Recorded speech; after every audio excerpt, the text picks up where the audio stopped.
नमस्कार, मैं शहनवाज और आप देख रहे हैं न्यूज 07। झारखंड में फिर आशंका लॉकडाउन की आहट। 15 फीट नीचे नदी में गिरी बस, 3 की मौत। छत्तीसगढ़ स्वास्थ्य मंत्री सिंहदेव कोरोना पॉजिटिव। साधु संतों ने अखिलेश को दिया सीएम बनने का आशीर्वाद। पटना में दिन दहाड़े वार्ड पार्षद से 5,19,000 की लूट। हरियाणा में 577 नए कोरोना संक्रमित। जयपुर शहर में 8वीं तक स्कूल बंद। झारखंड में कोरोना के बढ़ते संक्रमण को देखते हुए स्वास्थ्य विभाग ने आपदा प्रबंधन प्राधिकार को पत्र लिखकर राज्य में कड़े प्रतिबंध लागू करने का सुझाव दिया है। इसमें कहा गया है कि आगामी 15 जनवरी तक नाइट कर्फ्यू लगाने के साथ साथ स्कूल, कॉलेज सहित तमाम शिक्षण, स्वास्थ्य संस्थानों, मॉल, रेस्टोरेंट, होटल, पार्क आदि को बंद किया जा सकता है। इस दौरान आवश्यक सेवाओं में पूर्व की तरह की छूट जारी रखने की सिफारिश की गई है। इस संबंध में दैनिक भास्कर से बातचीत करते हुए झारखंड सरकार के अपर मुख्य सचिव स्वास्थ्य अरुण कुमार सिंह ने कहा कि उन्होंने विभाग की तरफ से आपदा प्रबंधन प्राधिकार के सचिव को सुझाव दिए हैं। इस पर अंतिम निर्णय आपदा प्रबंधन को करना ही है। अरुण कुमार सिंह ने कहा कि राज्य में लगातार संक्रमण के मामले बढ़ रहे हैं। इसको देखते हुए कड़े कदम उठाने की आवश्यकता है।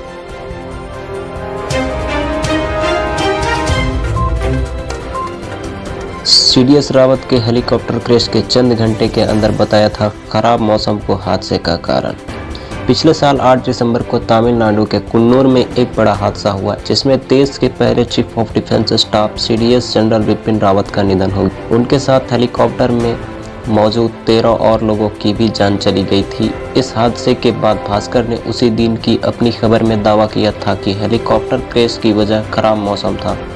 हमने दिल्ली में उच्च पदस्थ सूत्रों के हवाले से बताया था कि घने जंगल, पहाड़ी इलाका और लो विजिबिलिटी की वजह से हेलीकॉप्टर क्रैश हुआ। अब ट्राई सर्विस कमेटी की रिपोर्ट ने भी भास्कर के दावे पर मुहर लगा दी है। कमेटी की रिपोर्ट में खराब मौसम को इस हादसे की वजह बताया गया है। जल्द ही यह रिपोर्ट वायुसेना प्रमुख को सौंपी जाएगी। एयर मार्शल मानवेंद्र सिंह ने नेतृत्व में बनी कमेटी ने रिपोर्ट तैयार की है। फिलहाल रिपोर्ट लीगल विंग के पास कानूनी सलाह के लिए भेजी गई है। तमिलनाडु के कुन्नूर में दोपहर करीब 12:20 पर सीडीएस रावत का हेलीकॉप्टर क्रैश हो गया था। उसमें जनरल रावत की पत्नी मधुलिका रावत समेत सेना के 14 लोग सवार थे। इस हादसे में 13 लोगों की मौत मौके पर ही हो गई, जबकि वायुसेना के एक अधिकारी ने 10 दिन बाद अस्पताल में दम तोड़ दिया।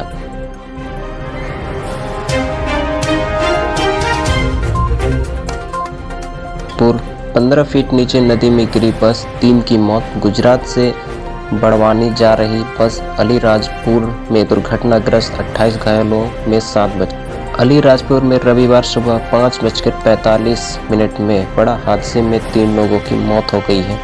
खड़वा बड़ौदा रोड पर पुलिस की रेलिंग तो बस 15 फीट नीचे नदी में गिर गई है। 28 लोग घायल हैं, इनमें 7 बच्चे हैं। एक बच्चे को इंदौर रेफर किया गया है। बाकी घायलों को जिला अस्पताल में भर्ती कराया गया है। बस गुजरात के भुज से बड़वानी जा रही। स्थानीय निवासी बस ड्राइवर हादसे के बाद से ही फरार। कुछ लोगों का ये भी कहना है कि ड्राइवर को झपकी आ गई थी, इस वजह से ये हादसा हुआ। अलीराजपुर कलेक्टर मनोज पुष्प और एसपी मनोज कुमार घटनास्थल से सीधे जिला अस्पताल पहुंचे। उन्होंने सीएम, एचओ, सिविल सर्जन और अन्य डॉक्टर्स को निर्देश दिए कि घायलों को अच्छे तरह से इलाज किया जाए। अलीराजपुर एसपी मनोज सिंह ने बताया कि ड्राइवर को जल्द गिरफ्तार कर लिया जाएगा। यह स्थानीय बस है। फिटनेस सर्टिफिकेट और रजिस्ट्रेशन की जांच कर रहे हैं। घायलों को जिला अस्पताल रेफर किया जाएगा।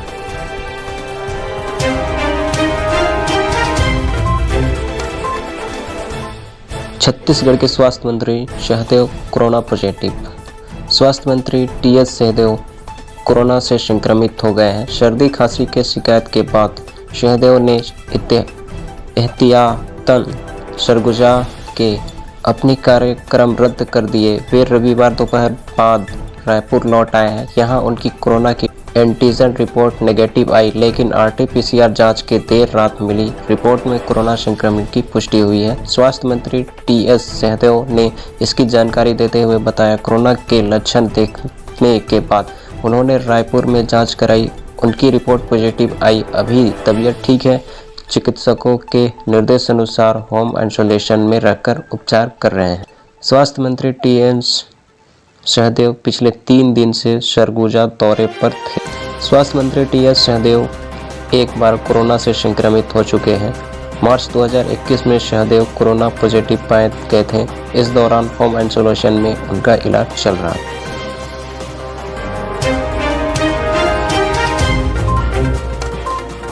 साधु संतों ने अखिलेश को दिया सीएम बनने का आशीर्वाद। समाजवादी पार्टी की सरकार बनने के बाद यूपी में संस्कृत को बढ़ावा दिया जाएगा, संस्कृत विद्यालयों को बेहतर किया जाएगा, वहां शिक्षक से लेकर पढ़ाई की स्थिति को बेहतर किया जाएगा। रविवार को पूर्वांचल एक्सप्रेसवे के गौसाईगंज के पास स्थित महुरांकला गांव में नवनिर्मित भगवान परशुराम मंदिर में पूजा अर्चना के बाद सपा मुखिया अखिलेश यादव ने यह बात कही। इस दौरान पूजा आरती के बाद उपस्थित साधु संतों आचार्यों ने अखिलेश यादव का तिलक लगाकर विजय होने का आशीर्वाद दिया। उन्होंने कहा कि अखिलेश अगले मुख्यमंत्री बनेंगे और समाजवादी पार्टी को प्रचंड बहुमत मिलेगा। प्रदेश के कोने कोने से आए ब्राह्मणों के साथ आसपास के गांवों से भी बड़ी संख्या में स्त्री पुरुष और बच्चे भी अपने अखिलेश यादव को देखने के लिए एकत्र थे। मंदिर तक उनके समाजवादी विजय रथ यात्रा के अगले बघिया चल रही थी। इस दौरान उन पर फूलों की वर्षा की गई। अखिलेश के साथ कार्यक्रम में विधानसभा अध्यक्ष माता पांडे, मनोज पांडे, मुख्य आयोजक संतोष पांडे मौजूद थे। 68 फीट ऊंची मूर्ति का किया अनावरण। इस दौरान अखिलेश यादव ने भगवान परशुराम की 68 फीट ऊंची मूर्ति का अनावरण किया। कार्यक्रम में काशी के डमरू दल के 101 युवा डमरू ध्वनि निकाली। काशी, मथुरा, अयोध्या और प्रयागराज से आए साधुओं ने पूजा की। 551 वेद पाठी ब्राह्मणों ने अलग वैद मंत्रोच्चार किया। काशी की इस मूर्ति को जयपुर मूर्तिकारों ने बनाया है। मंदिर परिसर में पीले पत्ता काय का 68 फीट का फर्शा लखनऊ कोलकाता में बना। पटना में दिन दहाड़े वार्ड पार्षद की 5,19,000 के लूट। पटना में शनिवार दोपहर अपराधियों ने दिन दहाड़े एक वार्ड पार्षद से 5 लाख रुपये लूट लिए।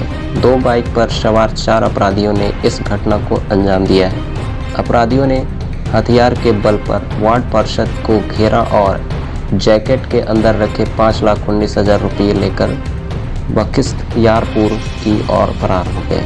वार्ड पार्षद का नाम दीपक कुमार है, जो फतुहा नगर परिषद के वार्ड नंबर 12 के पार्षद हैं। पीड़ित दीपक कुमार ने बताया कि रविवार की दोपहर वो पैसे लेकर निकले थे जो उन्हें अपने किसी रिश्तेदार को देना था। रिश्तेदार के पहुंचने में कुछ देरी थी, इसलिए दीपक अपनी बाइक में पेट्रोल भरवाने चले गए। आरओबी के पास वाले पेट्रोल पंप से पेट्रोल लेकर दीपक लौट रहे थे। इसी दौरान आरओबी के ऊपर 2 बाइक पर सवार हथियारबंद अपराधियों ने दीपक को कवर कर लिया और उनके जैकेट के अंदर रखे 5,19,000 रुपये लेकर फरार हो गए।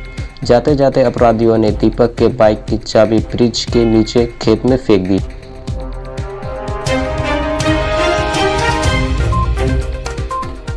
हरियाणा में 577 नए कोरोना संक्रमित।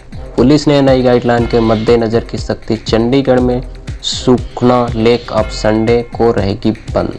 कोरोना के मद्देनजर राज्य में लागू नई गाइडलाइन के बाद हरियाणा में रविवार को कोरोना के नए 577 केस आए हैं। राहत भरी बात यह है कि लगातार दूसरे दिन ओमिक्रॉन का कोई केस नहीं आया। फिलहाल ओमिक्रॉन के 23 एक्टिव केस राज्य में हैं। सीएम मनोहर लाल ने 8 जनवरी को कैथल में होने वाली रैली भी रद्द कर दी है। कोरोना गाइडलाइन की पालन करने के लिए प्रदेश में रविवार को पुलिस ने सख्ती। वहीं चंडीगढ़ प्रशासन ने कोरोना के बढ़ते केसों के कारण सुखना लेक पर रविवार को बोटिंग बंद करने का आदेश जारी किया है। केवल सोमवार से शनिवार तक ही सुखना लेक पर सैलानी घूम सैलानी घूम और वोटिंग कर सकते हैं। इन दिनों में भी सुबह 5 बजे से लेकर 9 बजे और शाम 6 बजे से लेकर 8 बजे तक ही लोग वोटिंग कर सकें। पंचकूला में सेक्टर 7 में पुलिस ने सख्ती से करवाई दुकानें बंद।